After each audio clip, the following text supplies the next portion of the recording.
Estos son otros predictores de severidad que sí son conocidos y que también ténganlo en consideración para el examen. Si un paciente tiene hematocrito 44, más de 44 al ingreso, mayor riesgo de pancreatitis severa, riesgo nada más. Si el paciente es obeso o tiene un índice de masa corporal mayor de 25, mayor riesgo de pancreatitis severa. Si tiene una PCR o proteína C reactiva mayor de 150 miligramos por litro a las 72 horas de enfermedad, mayor riesgo de pancreatitis severa. Eso porque la PCR se relaciona más con el grado de necrosis, por eso es útil. Y si hay efusión pleural, ya saben que es un criterio independiente gracias al BISAP, ¿no? Esto es lo que se ha visto en el PCR. El PCR, mientras más necrosis, mayor cantidad de PCR. Si hay solo edema, menor valor del PCR. Por eso el PCR es útil en los pacientes con pancreatitis. Hay lo que llaman el índice tomográfico de severidad. Pregunta de examen otra vez.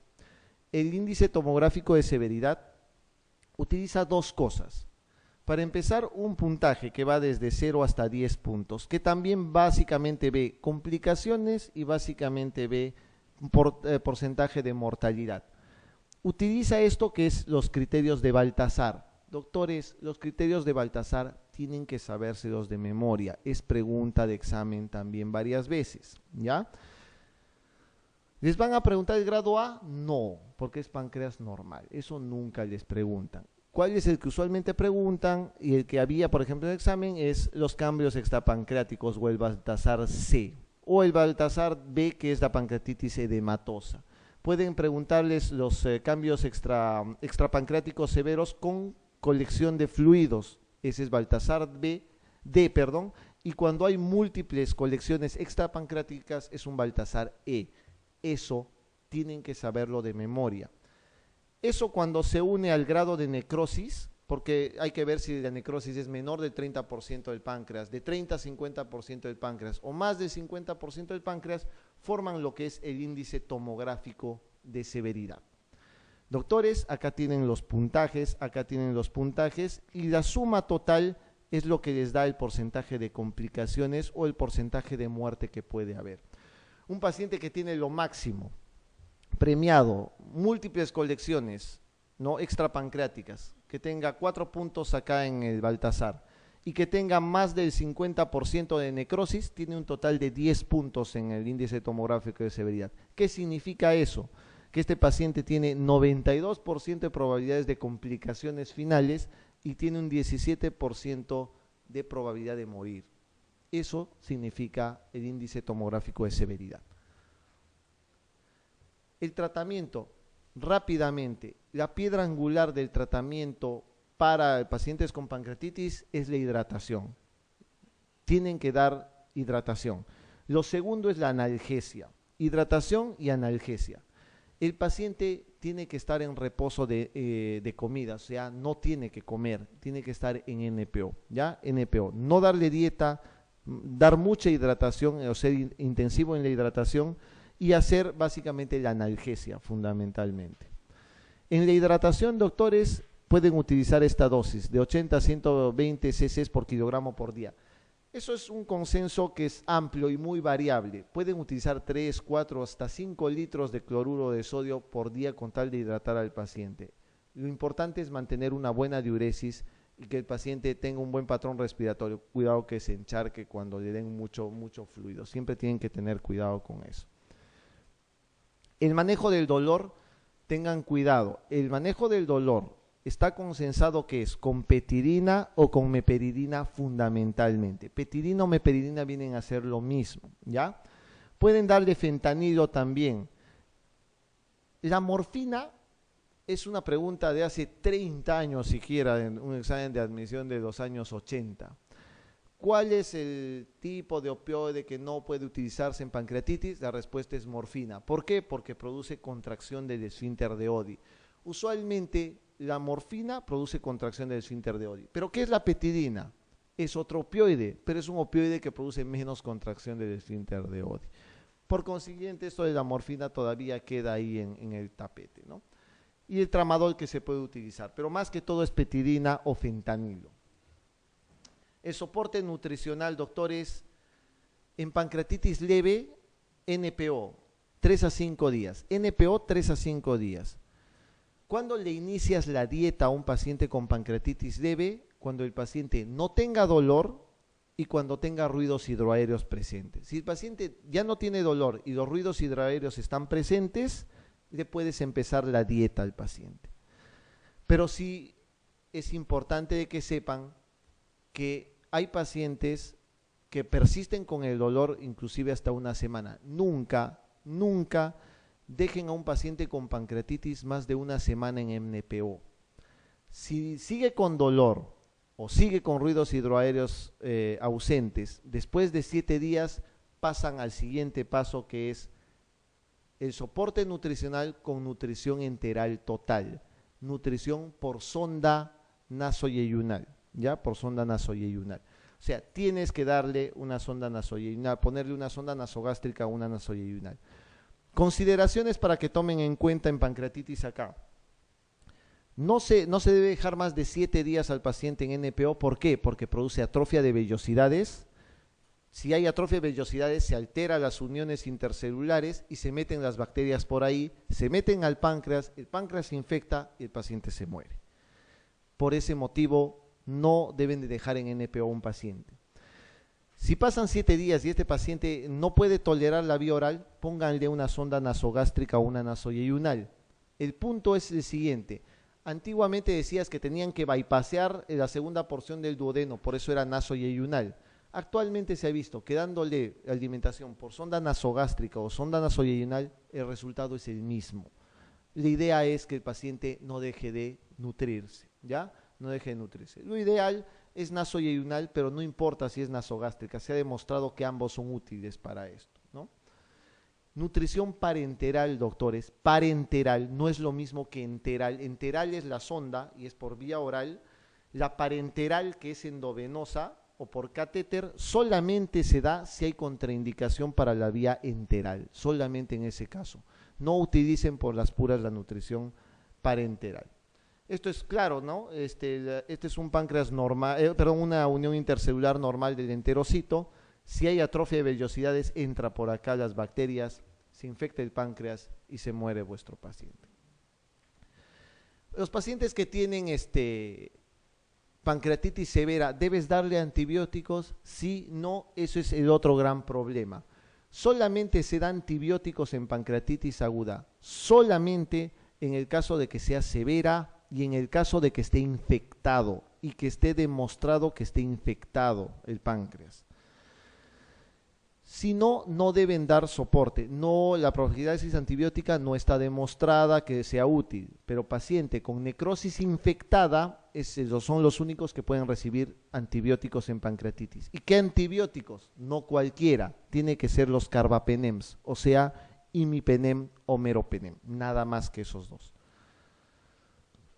Y ya saben entonces, profilaxis antibiótica solamente si se sospecha, solamente, y esto queda en controversia porque no está aceptado mundialmente que se use, solamente si se sospecha de infección, porque a veces es difícil ver si realmente un páncreas está infectado. Solamente en ese caso se debe de dar. La necrosis infectada, ya saben, indicación para uso de carbapenems, imipenem o meropenem, y hay indicación quirúrgica en el caso de que haya gas, cuando ya haya presencia de gas dentro de la necrosis. Eso quiere decir que las bacterias están produciendo gas y ese paciente debe ir a una resección quirúrgica del páncreas. Ok, pregunta 22. Paciente con 5 días de dolor abdominal en banda y con cálculos en la vesícula por ecografía. Se sospeche pancreatitis. ¿Qué hacen?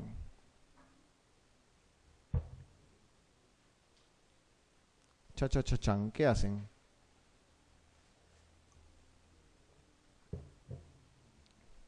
¿Qué hacen? TAC, 5 días de dolor y cálculos en la vesícula. ¿Qué hacen? Los 3 criterios: clínico, laboratorial y imagenológico. No pidan al ingreso TAC, por favor, al ingreso no. No pidan al ingreso tomografía, al ingreso. ¿Qué se pide primero? Amidasa o lipasa. ¿Cuál van a pedir acá? ¿Amidasa o lipasa? Ok, acá viene el truco. La amilasa se eleva a las 4 horas de dolor. Toma su pico a las 48 horas, a las 24 o 48 horas, y el tercer día se cae y vuelve a sus valores normales. La lipasa aumenta a las 4 horas del dolor, 4 a 6 horas, toma su pico a las 48 a 72 horas y se mantiene hasta los 7 días. ¿De acuerdo? ¿Qué le piden? Tiene 5 días. La probabilidad de que encuentren una amilasa normal en este paciente es alta, entonces tendrán que pedirle una lipasa para confirmar el diagnóstico. ¿De acuerdo? Entonces la respuesta acá es lipasa. Pregunta 23. ¿Es una complicación sistémica de la pancreatitis? ¿Cuál? Complicación sistémica. Fácil. Así es, insuficiencia respiratoria. Los demás son complicaciones locales y la falla hepática no lo es. Pregunta 24. ¿En qué consiste el signo de Cullen? Signo de Cullen. Así es, una coloración azulada periumbilical por infiltración del epíplon menor. Acá tienen la imagen, ¿no? La respuesta es la C. Esto es un signo de Cullen. Esto solo he visto en esta foto. Nunca he visto un signo de Cullen, porque el signo de Cullen básicamente, y el de Gray-Turner, que es los hematomas en los flancos, se ve en el 4% de los pacientes con necrosis hemorrágica del páncreas. O sea, recontra raro de que vean la hemorragia en un paciente ya no existen muchos de esos pacientes, generalmente ya están bien manejados, ¿no? Entonces, es raro ver estos signos. Pregunta 25. ¿Cuál de los siguientes pertenece a los criterios de Ranson? Ranson, por favor, con N, perdonen a mi secretaria. En las primeras 48 horas. ¿Cuál de ellos es?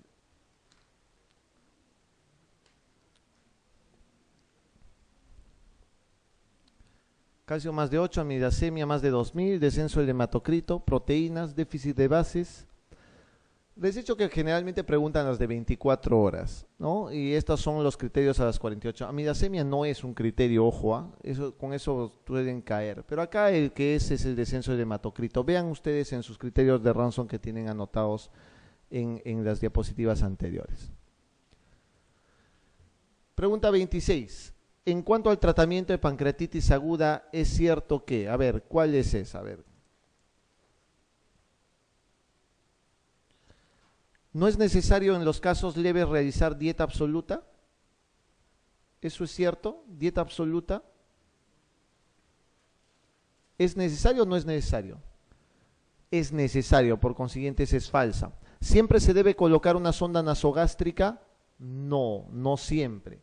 ¿El tratamiento de elección es el quirúrgico siempre que sea posible? No, no hay tratamiento quirúrgico ahí. ¿La CEPRE está indicado como tratamiento de las pancreatitis de origen etílico? Jamás, la CEPRE es para las de vía biliar nada más. ¿No está demostrado que el tratamiento antibiótico profiláctico aporte ventajas? Esa es la respuesta correcta, ¿no? Pregunta 27. ¿La causa más frecuente de muerte en la pancreatitis aguda cuál sería?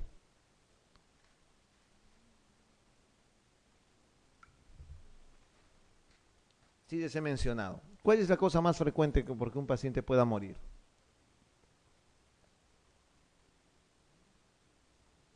Son buenas gentes, le duele, no le dan de comer 14 días, le rompen las uniones intercelulares de los enterocitos, se entró la bacteria, se necrosó el páncreas, se infectó y sepsis, ¿no? Es la causa más frecuente de muerte en los pacientes con pancreatitis. Pregunta 28. ¿Cuál de las siguientes afirmaciones sobre los pseudoquistes pancreáticos es falsa? Recuerden que el pseudoquiste pancreático es una complicación local que se presenta a partir de las 4 semanas de pancreatitis. No hay diagnóstico de pseudoquiste pancreático antes de las 4 semanas. ¿De acuerdo? El diagnóstico de pseudoquiste pancreático es la persistencia de las colecciones más allá de las 4 semanas de evolución de la pancreatitis. ¿Se produce entre la segunda y cuarta semana? No. ¿El 20% evoluciona a la resolución espontánea? ¿Puede ser? ¿No puede ser? habitualmente requieren tratamiento quirúrgico, los pseudoquistes pancreáticos, ¿es cierto eso? No, doctores, los pseudoquistes pancreáticos no requieren tratamiento quirúrgico. Los pseudoquistes pancreáticos se dejan evolucionar porque se reabsorben solos. ¿Cuándo se opera un pseudoquiste pancreático? Cuando dure más de 6 semanas, cuando mida más de 6 centímetros fundamentalmente y cuando produzca síntomas. Si no, déjenlo evolucionar sin problemas que se reabsorbe. Por eso no requieren tratamiento quirúrgico habitual. Y si requirieran tratamiento, ahora ya no es quirúrgico. Se utiliza la quistogastrostomía o la quistoduodenostomía, que son tratamientos endoscópicos. Se entra por un endoscopio, se llega al estómago, se abre una ostomía, un orificio en el estómago y se llega al pseudoquiste. Y de ahí dejas que drene todo el contenido del pseudoquiste en el estómago para que se evacúe, solucionado el problema. Ya no se necesita operar muchas veces los pseudoquistes, ¿ya? Muy bien, entonces acá la respuesta es la C. Pregunta 29. ¿Cuál de las siguientes complicaciones de la pancreatitis aguda se produce en las 2 primeras semanas? Esto es una maldad de pregunta, porque es una pregunta recontra aislada y bien rebuscada. Y es una característica que generalmente no lo mencionan los libros, es la retinopatía de Purkinje, ¿no? De Purkinje. Esta retinopatía se presenta generalmente en las 2 primeras semanas de la pancreatitis aguda. Muy rebuscada la pregunta, sinceramente. Pregunta 30. Esta pregunta está diferente en vuestra hoja. Corríjanla, por favor. Es paciente con 2 días de dolor abdominal en banda, cálculos en vesícula por ecografía, se sospecha de pancreatitis. ¿Qué sugieren como primera opción?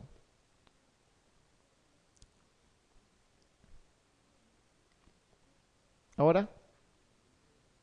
¿Qué piden? 2 días y tiene sospecha de pancreatitis por ecografía. ¿Pero qué le piden? ¿Qué es? Claro, solo amilasa, nada más. La otra pregunta era igualita, solamente que eran 5 días y no podían pedir a los 5 días amilasa. En estas solamente pueden pedirle amilasa porque es lo primero que tienen que pedir. Pueden pedir amilasa o lipasa, es cierto, pero hay lugares donde no hay solo lipasa. Esta pregunta es una pregunta que sí puede tener algún tipo de duda en algún momento. Lo primero que deben de pedir es amilasa porque es lo que hay más comúnmente. ¿Pueden pedir amilasa o lipasa? Sí, pueden pedir ambas, eso es cierto, pueden pedir ambas, eso es impugnable totalmente, tengan en claro eso. La respuesta es la C. En pancreatitis crónica, doctores, la pancreatitis crónica es una enfermedad realmente que tiene muy poco éxito terapéutico. Es una pena tratar pacientes con pancreatitis crónica usualmente. Vamos a ver, en esta pregunta, señale primero de las alternativas acá, ¿cuál es la primera manifestación de la pancreatitis crónica etílica? ¿Cuál es la primera manifestación que tiene un paciente con pancreatitis crónica etílica? Es una pregunta que bordea lo insultante ya, porque es muy evidente, creo, es la respuesta. ¿Cómo debutaría una pancreatitis crónica? Tiene que debutar con una pancreatitis aguda necesariamente, ¿no? Entonces esa es la respuesta acá, tiene que evolucionar con una pancreatitis aguda. Doctores, ¿cómo se hace el diagnóstico de una pancreatitis crónica? Para empezar, es una inflamación crónica del páncreas, pero que tiene esta salvedad. Miren, múltiples calcificaciones que encuentran en el páncreas, múltiples calcificaciones, ¿ya? Es una fibrosis progresiva con destrucción del tejido, y esta es la característica que van a ver siempre, las calcificaciones en el páncreas, ¿ya? Calcificaciones pancreáticas. Existe 3 tipos, ¿no? La calcificante, la obstructiva y la autoinmune. Esos son los 3 tipos de pancreatitis crónica. La pancreatitis autoinmune, pregunta de examen, ¿cuál es su marcador serológico? La respuesta es inmunoglobulina G4. Eso márquenlo porque eso es lo que les pueden preguntar. ¿ya? Y responde fácilmente a corticoides. Acá no se trata como la pancreatitis aguda, estas son pancreatitis crónicas de diferentes estirpe, o sea, tienen que hacer un diagnóstico diferente y el tratamiento es totalmente diferente. La etiología de las pancreatitis, doctores, la etiología no es la biliar. La etiología de la pancreatitis crónica es alcohol, hasta en el 80% de los casos, ¿de acuerdo? No confundir con la pancreatitis aguda, en donde la causa más frecuente es litiasis. Acá la causa más frecuente es alcohol y segundo van las idiopáticas que son de 10 al 30%, ¿de acuerdo? Mucha atención en eso. La pancreatitis alcohólica va en pacientes que usualmente tienen un consumo de larga data de alcohol, ¿no? 15 años por lo menos a más. Ingresaron a su residencia, se metieron la bomba el primer día y desde ese día no dejan de celebrar hasta 15 años después. Paciente con mucho riesgo de pancreatitis alcohólica. Y miren, el consumo mayor a 100 gramos por día, ya saben sacar el gramaje, ya les mencionado en un momento, ¿no? Obviamente, los pacientes, a pesar de que son alcohólicos crónicos, no todos hacen pancreatitis crónica, ¿no? O sea, el 10% nada más de esos consumidores de alcohol tienen la suerte de hacer una pancreatitis crónica en sí, ¿no? Y miren, en necropsias de bebedores se observó que hasta el 50% tenían alteraciones fibróticas del páncreas, pero sin signos de pancreatitis crónica. O sea, no todos llegan a ser síntomas tampoco. Claramente acá entonces la asociación es con alcohol, fundamentalmente de larga data, ¿no? El inicio puede estar en la tercera o cuarta década de la vida. Ya recuerden que no todas van a la cronicidad. Y siempre, acá está la respuesta a la pregunta anterior. El comienzo de una pancreatitis crónica alcohólica es una pancreatitis aguda, siempre, ¿ya? Esto es algo que en mis épocas mozas todavía, en un libro de medicina interna, si no me equivoco que era el Farreras, que era la 13ª edición, ahora está en la 17ª edición del libro de medicina interna, decían que un signo patognomónico de pancreatitis crónica era sacar una radiografía de abdomen simple y le encontraban las calcificaciones y era diagnóstico certero de pancreatitis crónica. Es cierto, quizás ahora la palabra patognomónico no lo utilicen, ya no se utilice, pero una radiografía de abdomen simple que muestre calcificaciones es altamente sugerente de pancreatitis crónica, ¿ya? Altamente sugerente de pancreatitis crónica. Doctores, les pongo esta lámina de pancreatitis tropical que es también recontra trillada porque hay una pregunta el año pasado, el anteaño pasado en el examen de admisión de acá. Pancreatitis tropical, una cosa extremadamente rara. Causa desconocida con alta prevalencia en la India, ¿ya? Con inicio a edades tempranas. ¿Y cuál era la pregunta en sí? Que tiene alta prevalencia de diabetes y de calcificaciones intrapancreáticas.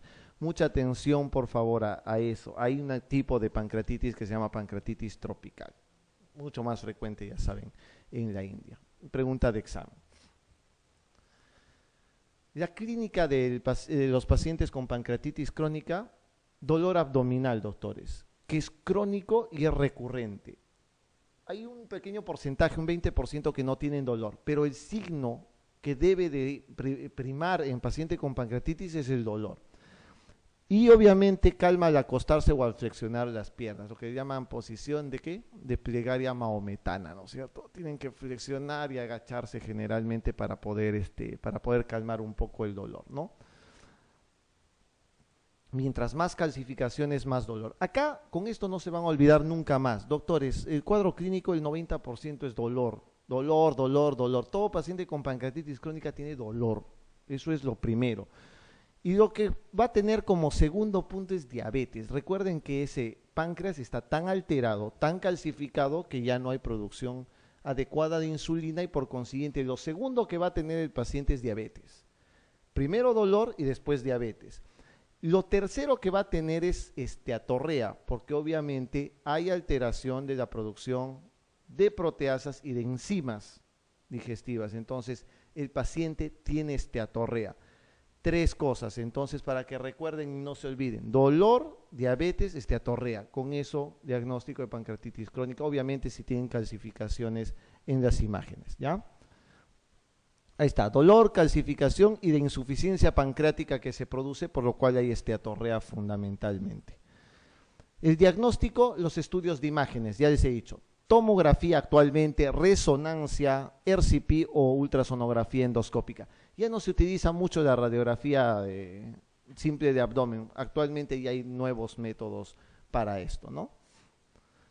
Esto es para que vean el curso natural, doctores. Miren, las exacerbaciones de pancreatitis, para ver cuándo hay atrofia, cuándo hay insuficiencia exocrina del páncreas. A medida que aumenta la enfermedad, mayor causa de insuficiencia exocrina.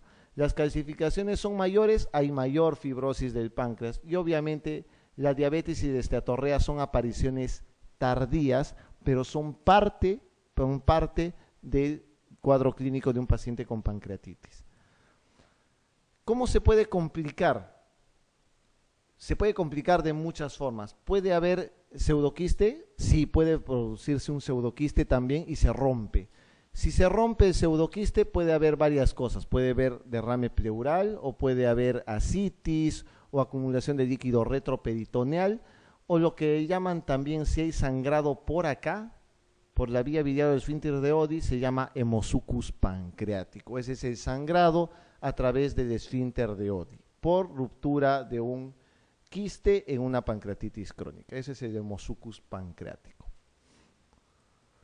El tratamiento es muy triste porque el tratamiento solamente está dirigido a analgésicos y a dar enzimas pancreáticas como suplemento, nada más. No hay otra forma de tratamiento, ¿ya? No hay otra forma de tratamiento.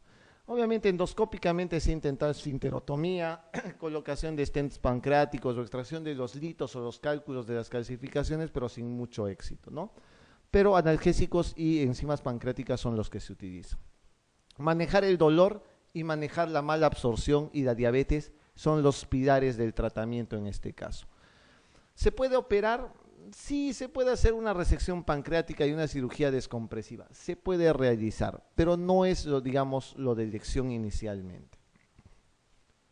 Ok, pasemos un poco a lo que es enfermedad inflamatoria intestinal ahora. Paciente con colitis ulcerosa de 12 años de evolución, las biopsias seriadas demuestran la presencia de displasia grave en las muestras del área sigmoidea. ¿Qué hacen? Una colitis ulcerativa o colitis ulcerosa que encuentren displasia, doctores, con displasia ya, paciente debe ir a una resección quirúrgica total.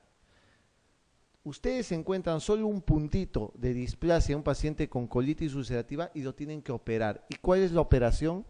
Sacar absolutamente todo el colon sin excepción, ¿ya?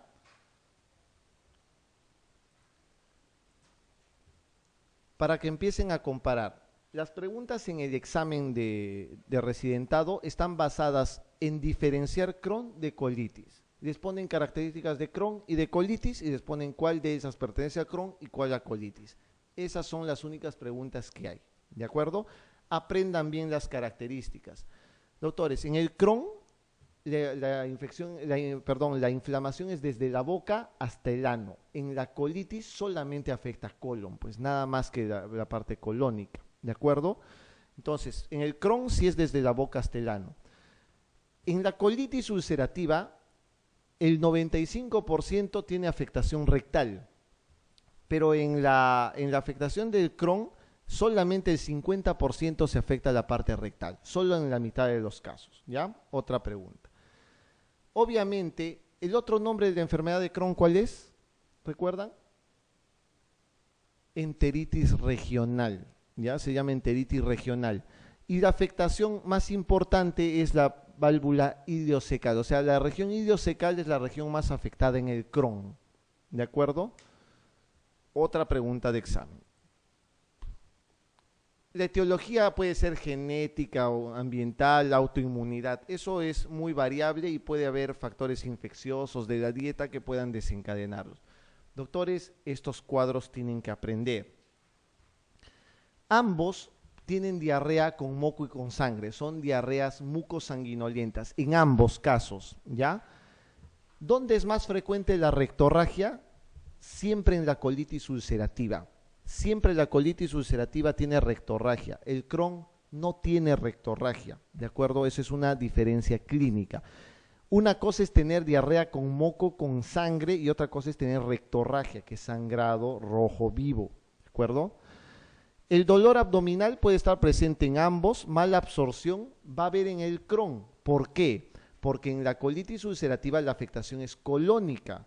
En el Crohn la afectación es desde boca hasta el ano y la absorción se produce en el intestino delgado. Ahí es donde hay mala absorción. En la colitis ulcerativa no hay absorción básicamente más que de agua en el colon o de sales biliares. No olviden esto. Otra vez es pregunta de examen. Artritis, epiescleritis y eritema nodoso pueden encontrar en ambas cosas. Pero el pioderma gangrenoso es más frecuente en el Crohn. Más frecuente en el Crohn. Esto es una colitis ulcerativa, miren. Inflamación continua del colon, continua. Esto es una colitis ulcerativa severa. La inflamación del colon es absolutamente en todo el colon y es de manera continua. En cambio, en el Crohn es por parches, es con zonas de colon normal, ¿ya? La afectación de la colitis ulcerativa es todo continuo y la afectación en el Crohn es solamente en parches. La otra diferencia es esta. Ustedes pueden encontrar estas úlceras que son profundas y serpiginosas, se llaman. Pueden encontrar aftas, úlceras serpiginosas, y las úlceras en el Crohn son profundas. Las úlceras en la colitis ulcerativa son solo superficiales, ¿de acuerdo?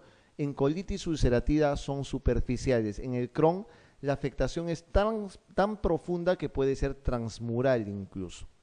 Entonces, repitiendo, colitis ulcerativa es afectación continua del colon y es usualmente superficial. En el Crohn la afectación es por parches y es usualmente transmural, mucho más profundo. Una úlcera con retracción, miren, en un Crohn. Las diferencias macroscópicas nuevamente, afectación continua, colitis ulcerativa, afectación por parches con zonas de mucosa normal en el Crohn. Esto es una colitis ulcerativa y esto es un Crohn. Esta es una colitis ulcerativa, nuevamente afectación continua y en el Crohn aquí, aquí y aquí con zonas de intestino normal. ¿De acuerdo? Nuevamente para que lo entiendan bien. Uno es afectación continua, el otro en parches. Otra diapositiva más, hasta que aprendan eso. Afectación continua con afectación rectal, colitis ulcerativa. Afectación discontinua en parches con a veces afectación rectal y afectación siempre de válvula ileocecal, Crohn. En la colitis ulcerativa generalmente no se afecta la válvula ileocecal. Pseudopólipos, generalmente los pueden encontrar en la colitis ulcerativa. Pseudopólipos, en la colitis ulcerativa es más frecuente. La enfermedad de Crohn, miren, úlceras profundas, serpiginosas, con áreas de mucosa normal, hasta el aburrimiento, hasta que aprendan. Se llama por ósmosis ese tipo de aprendizaje. Tantas veces es repetido que van a aprender lo mismo. Esto se llama el índice de Trulov. El índice de Trulov sirve para ver la severidad. Se escribe Truelove. Truelove, es Trulov. Es para ver el grado de severidad en una colitis ulcerativa. Apréndanse los 6 criterios. Albúmina, si hay fiebre o no hay fiebre, temperatura, movimientos intestinales, es decir, si hay diarrea. Si es menos de 4 por día es leve, si es más de 6 por día es severa. SR es velocidad de sedimentación globular o BSG. Hematocrito, frecuencia cardíaca y pérdida de peso. Eso es el índice de Trulov. Por favor, apréndanse esos puntos, ¿ya? Cuando hay compromiso de válvula ileocecal, lo más probable es que sea Crohn, exacto, por eso se llama enteritis regional o afectación de esa zona. Otro cuadro más para que aprendan. En colitis ulcerativa, afectación solo colon. En el Crohn, tracto gastrointestinal, desde boca hasta ano. Recto afectado, siempre, casi siempre en colitis ulcerativa y en el 50% en el Crohn. ¿Idion está afectado en colitis ulcerativa? No, muy esporádicamente, por eso hay un asterisco ahí, muy rara vez. En el Crohn siempre está afectado. La distribución, ya saben, difusa o continua en colitis ulcerativa y en parches en el Crohn. El otro dato, las estenosis son más frecuentes en el Crohn. ¿Por qué? Porque la afectación es transmural y la cicatriz es más profunda y muestra zonas de estenosis. Es más frecuente en el Crohn. Las dilataciones son más frecuentes en la colitis ulcerativa. Por eso es que la complicación de la colitis ulcerativa es algo que se llama megacolon tóxico, que es cuando crece, cuando hay una dilatación del colon transverso más de 5.5 centímetros o más de 6 centímetros en alguna bibliografía. Eso es un megacolon tóxico. Doctores, la parte histológica tiene puntos para anotar. Alteración de la arquitectura es algo que puede verse.